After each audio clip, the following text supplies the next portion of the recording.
Hello, നമസ്കാരം പ്രിയ സുഹൃത്തുക്കളെ. SR വ്ളോഗിലേക്ക് സ്വാഗതം.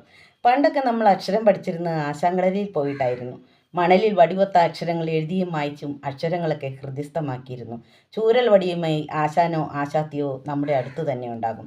സാഹചര്യങ്ങളുടെ സമ്മർദ്ദം മൂലം ചിലർക്ക് അതിന് സാധിക്കാറുമില്ല. പിന്നീട് പഠനം സ്ലേറ്റിലേക്കും ബുക്കിലേക്കുമൊക്കെയായി മാറി. അക്ഷരം തെറ്റിച്ചതിന് ചൂരൽ വടി പ്രയോഗമുണ്ടായപ്പോൾ മാഷിൻ്റെ ആ ഉച്ചാരണ ശുദ്ധി അതേപടി പകർത്താനാണ് ഞാൻ ശ്രമിച്ചിട്ടുള്ളത്. ഭൂമിയെ ഭൂമിയായും ഭൂമിയായും ഭാഷയായും ഒക്കെ ചിത്രീകരിക്കുന്ന ഒരു ഉച്ചാരണ പിശക് നാം നിത്യേന കേൾക്കാറുള്ളതാണ്. ഇന്ന് ഞാൻ അവതരിപ്പിക്കുന്ന ഒരു കവിതയാണ് എൻ്റെ സ്വന്തം രചനയിൽ അക്ഷരം. നീളേ നിരന്ന മണൽ പരപ്പിൽ കുഞ്ഞു വിരലഗ്രം ചേർത്തു വരച്ച ചിത്രം ഇന്നലെ ആശാൻ കളരിയിങ്കൽ കണ്ട ആയെന്നൊരക്ഷരം പോലെ തന്നെ.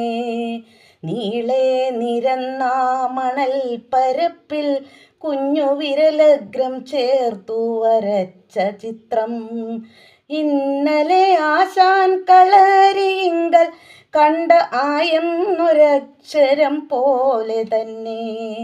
കടലമ്മ വന്നതു കൺകുളിർക്കെ കണ്ട് തിര കൊണ്ടു മായ്ച്ച് മറഞ്ഞിടുമ്പോൾ.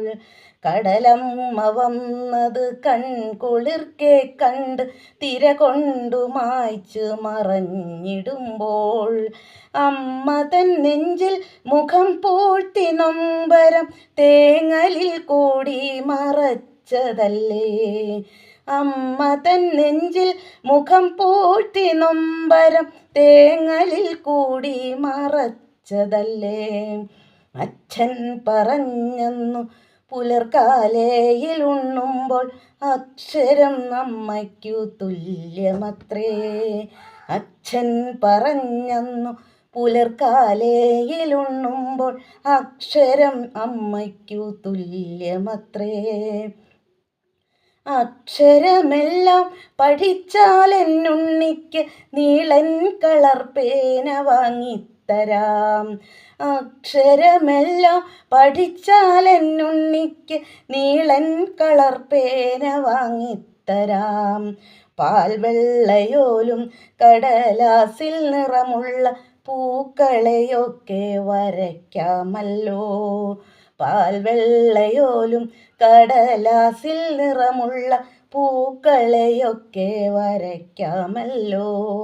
യൂണിഫോം ഇട്ടിട്ട് സ്കൂൾ ബാഗും തൂക്കിയ പള്ളിക്കൂടത്തിലൊന്നിച്ചു പോകാമല്ലോ.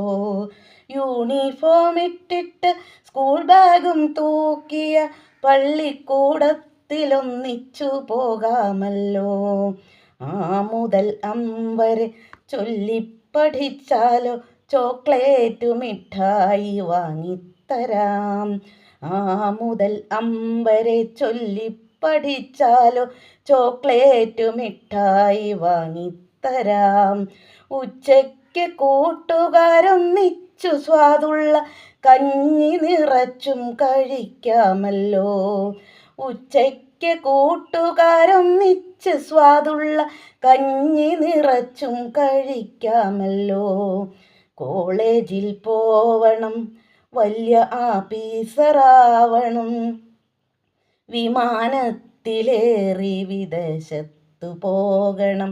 കോളേജിൽ പോവണം, വലിയ ആഫീസറാവണം, വിമാനത്തിലേറി വിദേശത്തു പോകണം. കേമനായി പഠിച്ചു നല്ല അറിവു നേടി നാളെയൊരു മനുഷ്യ സ്നേഹിയായി ഉത്തമ പൗരനാകണം. കേമനായി പഠിച്ചു നല്ല അറിവു നേടി നാളെയൊരു മനുഷ്യ സ്നേഹിയായൊരു ഉത്തമ പൗരനാകണം.